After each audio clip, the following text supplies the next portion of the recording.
안녕하십니까, 이진우입니다. 작년부터 우리나라는 투명 플라스틱과 불투명 플라스틱을 따로 분리 배출, 분리수거하도록 되어 있는데요. 집에서 이 분리수거 해보신 분들은 아마 한 번쯤은 도대체 왜 이렇게까지 해야 되는 건지 잘 모르겠네 하는 생각이 드시기도 하셨을 겁니다.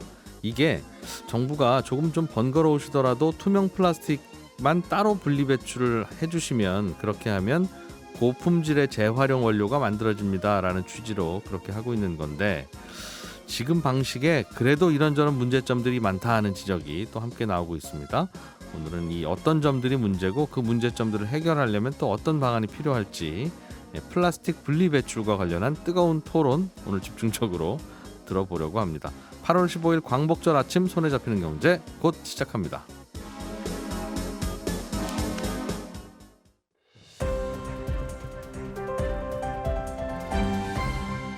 이진우의 손에 잡히는 경제. 네, 말씀드린 것처럼 우리나라는 요즘 투명한 플라스틱과 불투명한 플라스틱을 열심히 분리 배출을 하고 있는데, 이게 어떤 문제가 있고 또 어떤 고민이 필요한지 이 얘기 좀 들어보려고 홍수열 자원순환사회경제연구소장을 스튜디오에 모셨습니다. 이분은 지금 우리 곁에 쓰레기라는 책을 최근에 내시기도 한 분이에요. 안녕하십니까? 네, 안녕하세요. 예, 이게 플라스틱이라고 해서 다 한꺼번에 버리지 말고 투명한 거랑 불투명한 거랑 따로따로 분리 배출을 해라 라는 거죠, 요즘 하는 게. 그러니까 투명 페트병을 따로 버려라. 그러니까 플라스틱 중에서 여러 종류가 있는데 예. 페트병의 경우에 투명한 음료 생수 페트병만 그냥 플라스틱에 섞지 말고 따로 분리해서 배출해라, 이렇게 돼 있죠. 투명 중에서도 투명 페트병만. 투명 페트병 중에서도 생수 음료 페트병만. 그러면 투명한 간장병, 식초병, 식초통 그러니까 이런 건 일단은 안 되는 문제가 겁니까? 되는 게 그 예. 식용유병, 예. 샴푸, 세제, 화장품병, 예. 그다음에 올리고당 같은 병, 그다음에 요즘 자동차 워셔액, 아. 이런 것들도 다 투명 페트병으로 되어 있어요. 예. 요런 투명 페트병은 플라스틱으로 배출하시고, 불투명한 거랑 같이. 예.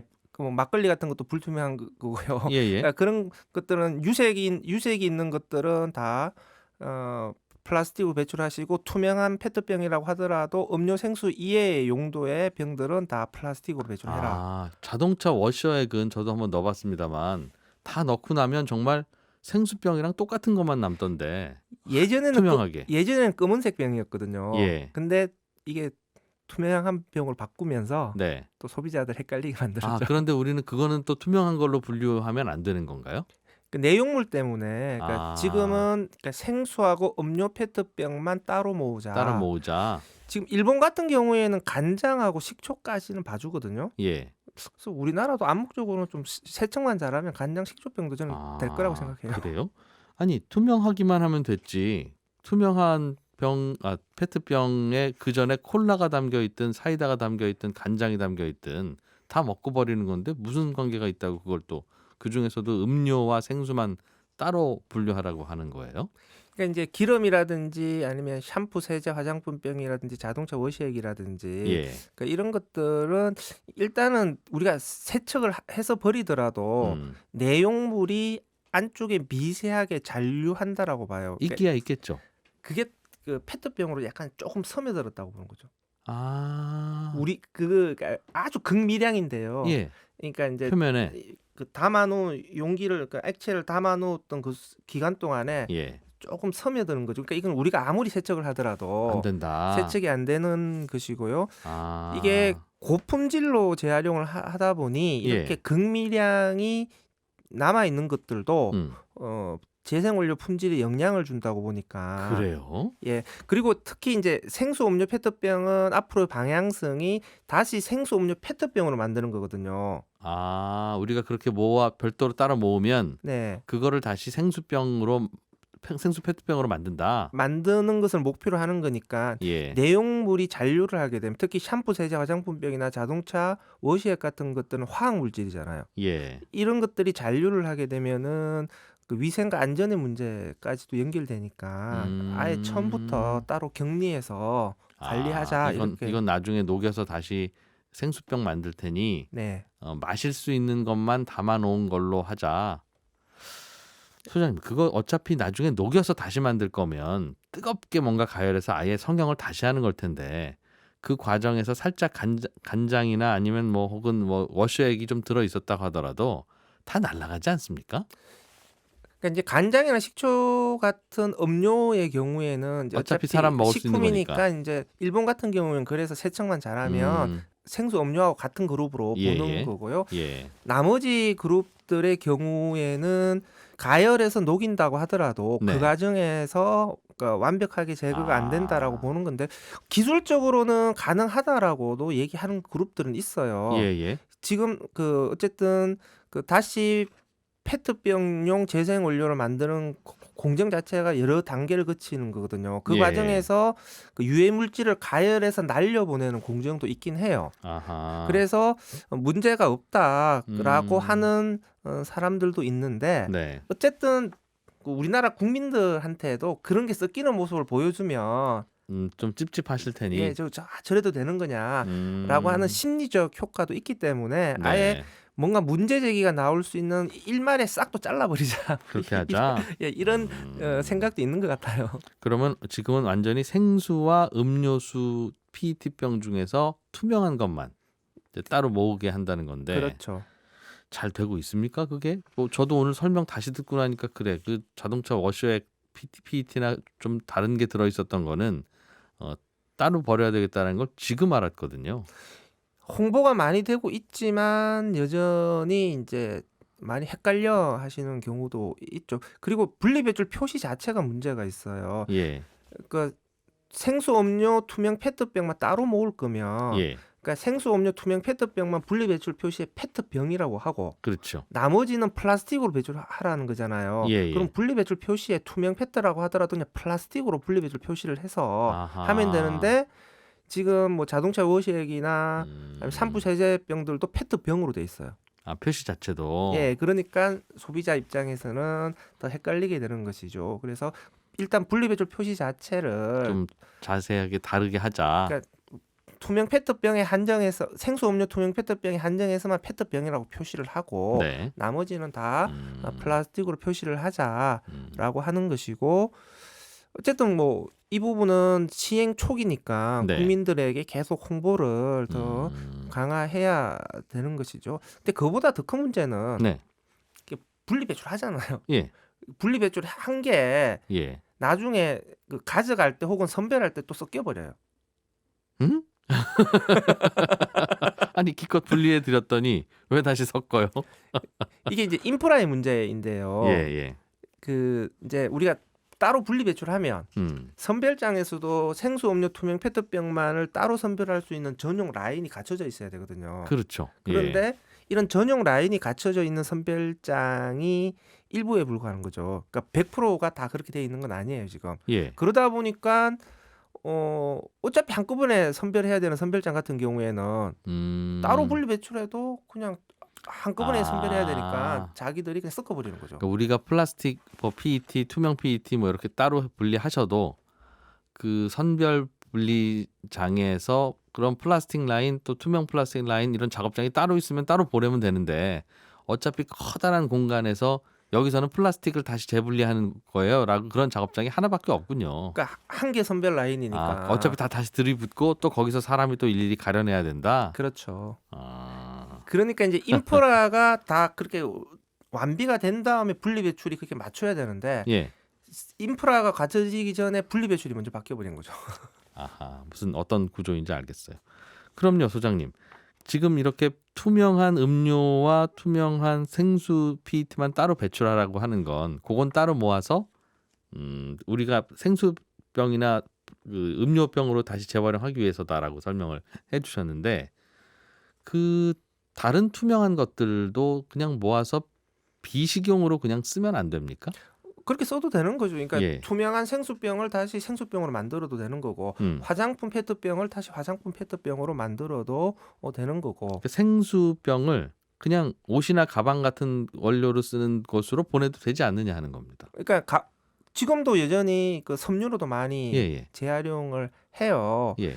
그러니까 어쨌든 그러니까 우리 눈앞에서 분리 배출했을 때 어떤 식으로든 재활용이 되면은 예. 그 어쨌든 천연 원료를 대체를 하는 거니까 그러니까요. 재활용의 의미가 충분히 있는 거 아니냐 예. 이렇게 이제 말씀하실 수도 있는데요. 일단은 지금의 플라스틱 재활용과 관련된 방향이 한 번 재활용하는 것에 만족하는 것이 아니라 네. 계속 반복해서 재활용을 해야 된다. 이게 이런 것에 이제 초점이 맞춰져 있거든요. 그런데 이제 그 병이 병으로 재활용되는 것이 아니라 예.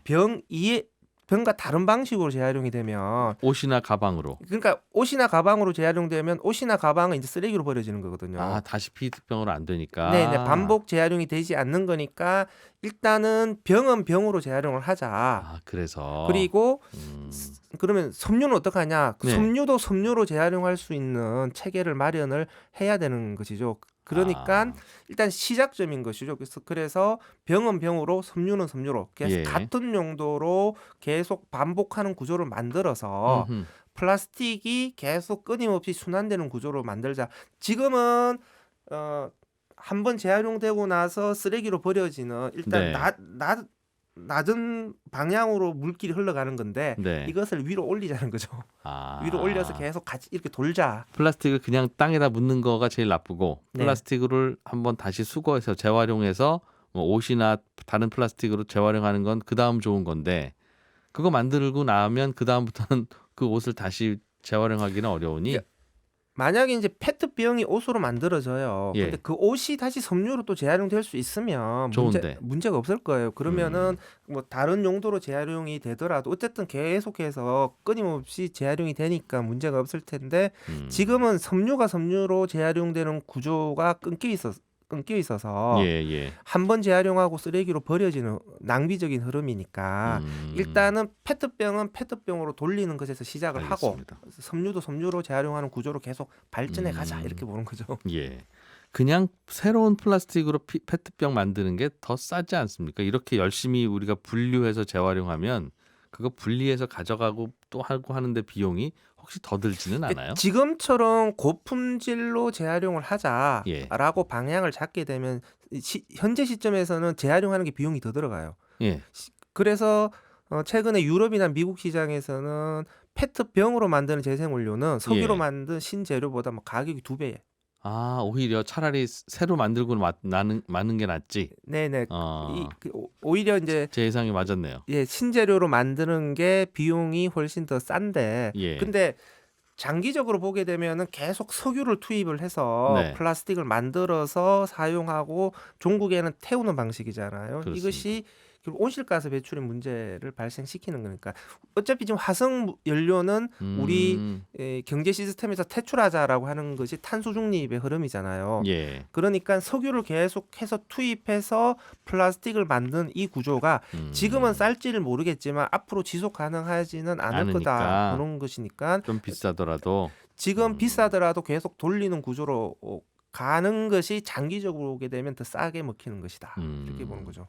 그래서 뉴스도 보니까 유럽연합 같은 경우에는 음료 페트병을 그냥 새로 만들지 말고 반드시 옛날에 페트병으로 썼던 걸 다시 재활용하고 재생해서 사용하는 어떤 의무 비율을 규정을 했더군요. 꼭 그렇게 하라고. 재생원료 사용 의무화 제도인데요. 그러니까 예. 음료 포장재 한정해서 2030년까지 재생원료를 30% 이상 써. 이런 이제 규제가 도입되어 있는 거고요. 그게 아무리 비싸더라도. 그렇죠. 그리고 미국 캘리포니아주 같은 경우에는 이제 올해부터 적용되는데 재생원료를 올해부터는 15% 이상 써야 돼요. 그게 2030년이 되면 50%로 상향 조정돼요. 와, 그러면 음료병 만드는 회사들은 그 투명한 음료 PET병 구하는 전쟁이 벌어지겠네요. 이제 시장 자체, 재활용 시장 자체가 완전히 바뀌어버린 거죠. 예전에는 석유로 만든 신재가 싸냐 재생원료가 싸냐 이거 가지고 재생원료가 비싸면 재생원료를 안 쓰는 거거든요. 그렇죠. 예. 그런데 지금은 재생원료를 의무적으로 써야 되니까 재생원료 가격이 비싸도 써야 되는 거죠. 와. 그러니까 재활용 산업의 부가가치가 더 높아지겠네요. 완전히 달라진 거죠.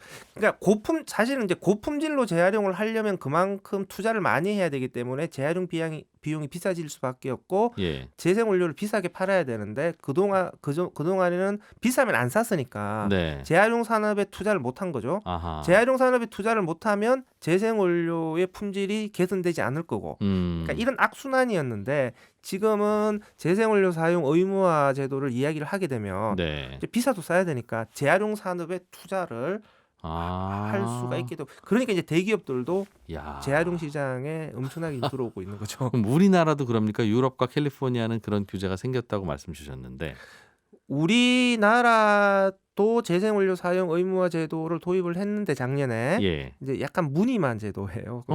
우리는 어떤 구멍이 있어요? 보통 이제 그 밸류 체인에서 예. 엔드 유저들 그러니까 페트병을 예로 들면은 페트병을 최종적으로 사용하는 그 예. 음료 회사들에게 의무를 주는 거거든요. 예. 그래야 음료 회사들이 비싸더라도 원료를 구매할 거 아니에요. 재생 원료를 구매하겠죠. 근데 우리나라는 원료 공급자에게 줬어요. 그게 무슨 말이죠? 그러니까 석유화학 업체들한테. PET병 만들 때 예. 그러니까 PET병에 원료를 공급하는 석유화학 업체들한테 재생 원료를 공급해. 그러니까 이게 뭐로 가도 서울로 가면 된다라고 볼 수도 있겠지만 좀 밸류 체인에서 보면 예. 아니 원료를 팔아야 되는 원료 공급자에게 의무를 줘버리면 그렇죠. 우리는 그럼 너희들 비싸면 안 쓸 거야? 그러니까 라고 할 거 아니겠습니까? 그 원료를 사는 수요자가 비싸면 안 살 거야라고 해버리면 그렇죠. 공급이 안 될 수도 있잖아요. 그렇죠. 그래서 이게 원료 공급자에게 의무를 주는 게 세상에 이게 맞는 거냐? 근데 하여튼 우리나라는 그렇게 도입돼 있어요. 그래서 PET병 만드는 업체한테 꼭 그렇게 써라가 아니라 예.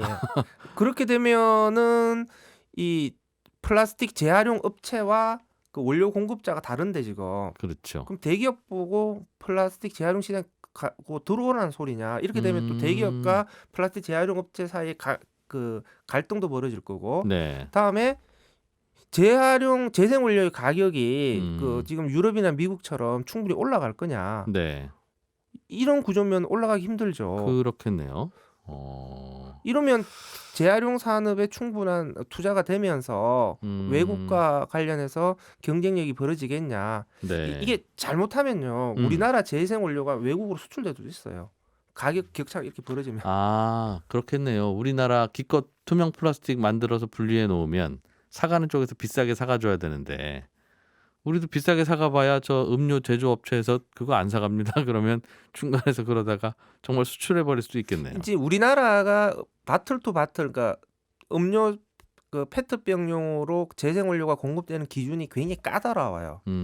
기준도 까다롭고 그다음에 그 충분한 가격을 받을 수 있는 구조도 안 만들어 놨으니까 재활용 업체 입장에서는 저 유럽이 기준이 우리나라보다 조금 약해요, 오히려. 알겠습니다. 그러니까 가격도 잘 주고 기준도 조금 더 완화돼 있고. 그러니까 그러면 저쪽으로 보내자 이렇게 갈 수도 그렇게 될 있는 수도 거죠. 있겠네요. 그러니까 공정무역 커피를 좀 많이 마십시다라고 하면 커피숍들한테 10잔 팔 때 반드시 2잔 이상은 공정무역 커피 원두로 만든 걸 파세요라고 의무화시켜야지. 예. 원두 납품업자한테 공정무역 커피를 꼭 20% 섞어서 하세요라고 하면 커피숍들은 그거 말고 저 싼 걸로 저희 다 사갈래요 할 수 있다는 이제 그런 걱정과 유사하군요. 좋은 비유네. 저도 써먹어야 되겠어요. 알겠습니다. 그걸 좀 고쳐야 되겠다. 최근에는 바이오 플라스틱과 관련한 이슈도 좀 있다고 들었는데 그건 어떤 얘기입니까? 그러니까 바이오 플라스틱도 그 새로운 시장으로 예. 계속 성장하고 있는 시장인 것이죠. 음. 그러니까 이제 플라스틱 문제가 예. 계속해서 안 썩는다라는 게 문제잖아요. 그렇죠. 그러니까 미세 플라스틱이 환경에 계속 유출되면서 지금 자연 생태계에 미세 플라스틱이 계속 축적되고 있는 거거든요. 이러니까 사람들이 미세 플라스틱에 대한 공포, 우려가 커지는 거잖아요. 예. 야, 이런 상황에서 우리가 계속 플라스틱을 써야 돼라는 시민들의 우려가 커질 수밖에 없는 상황이고. 예. 그러면 플라스틱을 사용하는 기업의 입장에서는 두 가지 방향이 있는 거죠. 저희가 플라스틱을 쓸 수밖에 없는데요. 예. 일단 재활용을 잘하겠습니다.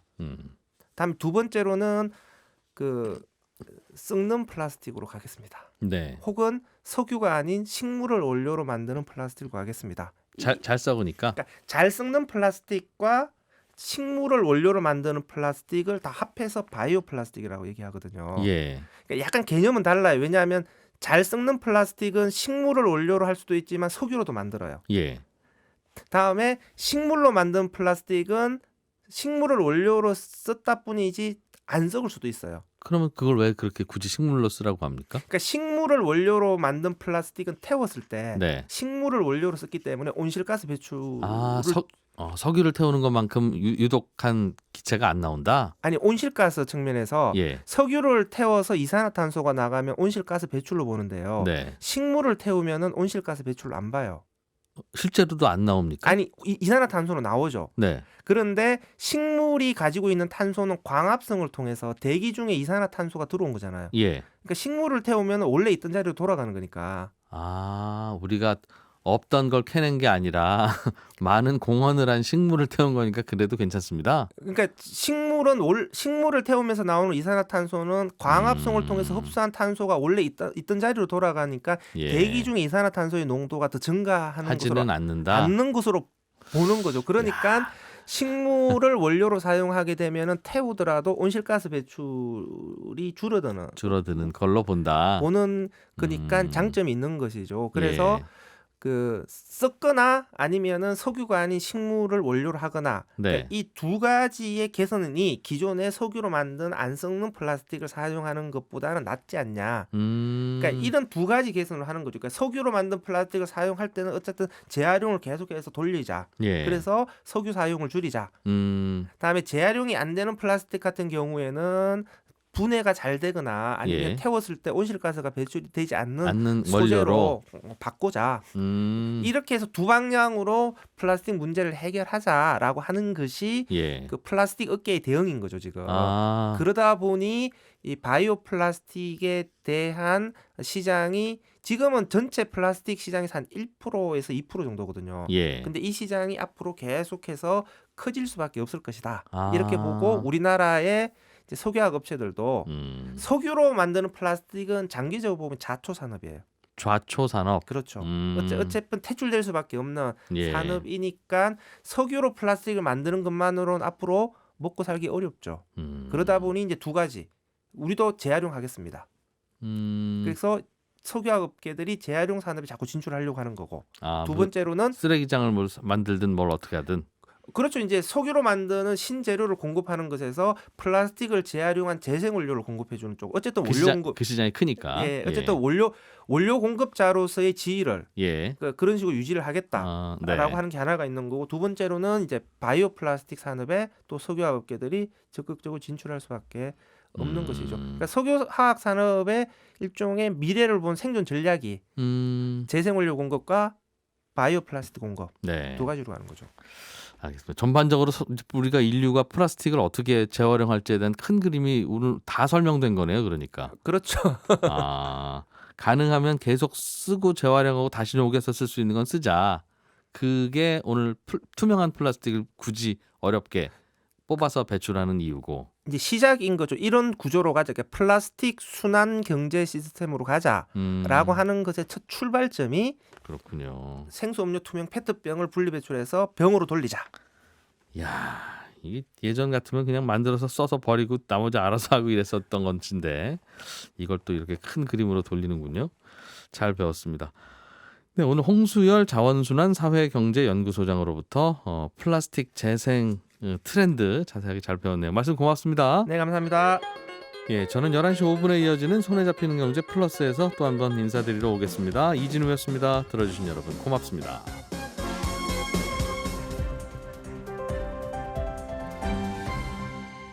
경제를 생각하는 사람들의 즐거운 습관. 이진우의 손에 잡히는 경제.